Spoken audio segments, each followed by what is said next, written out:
Yeah, I'm quoting one of the ones who's currently out in Whitfield. That's what he said. And that's what got him arrested. Said he wanted to smoke. Well, where I'm from, that means you want to fight. I don't know you. Who are you?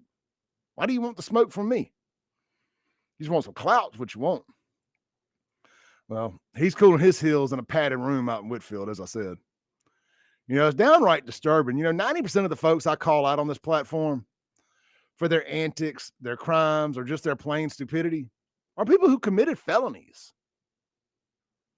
Robbing, stealing, killing, drug dealing, felon with a firearm that ran from the popo.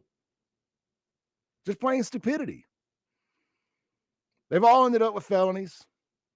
In my book, that says a hell of a lot more about them and their rotten character or lack thereof than it does any weak jab they could possibly try lobbing at me. You don't have to like me. You don't have to agree with my politics. But look, one thing I'm planted firmly on the side of good versus evil. The racial angle, that's out of my hands. I can't control which demographic in central Mississippi is drowning the deepest in cultural rot. I can't. Don't get mad at me. Get mad at the news. Get mad at your people for doing it. Are we really supposed to keep our heads buried in the sand, pretending it ain't happening just because it's mostly black folks involved? Hell no. Especially when they're enablers in the media, plus those guilt-ridden white liberal allies are quick to scream racism the second anyone dares ask any real questions or demand accountability and solutions for the glaring problems that's tearing their communities apart. And their communities are our communities.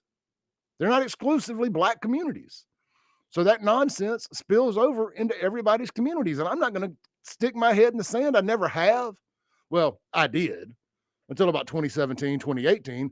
I pulled my head out that son of a gun. I wanted to say another word. I pulled my head out there, looked to the left, looked to the right, and I said, I ain't going to do this no more. I ain't going to do this no more. I ain't going to. So, but back to the topic. I can make all my social media go away today. Hang up this mic for good. And these deranged haters ain't going to stop. They're still going to come slithering after me. So why the hell would I stop? Slow down, soften my tone, tiptoe around feelings? Hell no. It wouldn't make a damn difference. Give these fools an inch and they'll take a mile.